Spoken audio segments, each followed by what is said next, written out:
In today's video, I'm going to teach you how to fix ChatGPT request is not allowed. 2026 full guide. When that red banner shows up or messages stall right after you click send, the root cause is usually local, not the service itself. We'll start with quick checks and move into precise cleanups so you can restore a smooth session without wiping your whole browser. First, confirm it isn't a platform-wide incident. Open a new tab and head to status.openai.com. If all core systems show as fully operational, as they do at the time of this recording, the blockage is almost certainly coming from your browser profile, an extension, or your network path. That means you can fix it on your side. Next, run an incognito test to isolate browser modifications. Launch a private window with Control plus Shift plus N on Windows or Linux, or CMD plus Shift plus N on a Mac.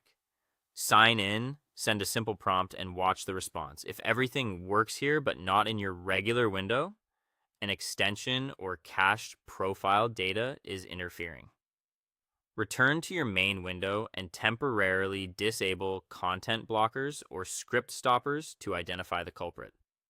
This keeps your setup intact while revealing the conflict. If the issue persists, clear only the site-specific data for OpenAI instead of your entire history. In Chrome or Edge, click the three dots, Open Settings, go to Privacy and Security, then Third-Party Cookies, and choose See All Site Data and Permissions. Use the search box to find OpenAI and ChatGPT and remove each entry with the trash icon. Back on your ChatGPT tab, force a true reload with Control plus F5 on Windows or CMD plus Shift plus R on a Mac. You may be asked to sign in again. That's expected and helps rebuild clean session tokens. Still getting blocked or timing out as soon as you submit? Your request might be too large or complex for the server window. Break big inputs into layers. First, paste the reference material and say, review this documentation block for context, but do not process it yet. Reply only with awaiting instructions. Once you get that short acknowledgement, send your specific question or formatting directions. This approach prevents token overload and avoids timeouts. Finally, confirm your network is stable.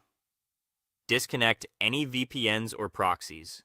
Shared endpoints can trigger protective loops and blocks. Then cross-check on the official mobile app using cellular data instead of your Wi-Fi. If it works there, your local router or DNS path is dropping the stream. That's it. By verifying service status, isolating browser conflicts, refreshing site data, trimming oversized requests, and validating your network path, you'll resolve request is not allowed.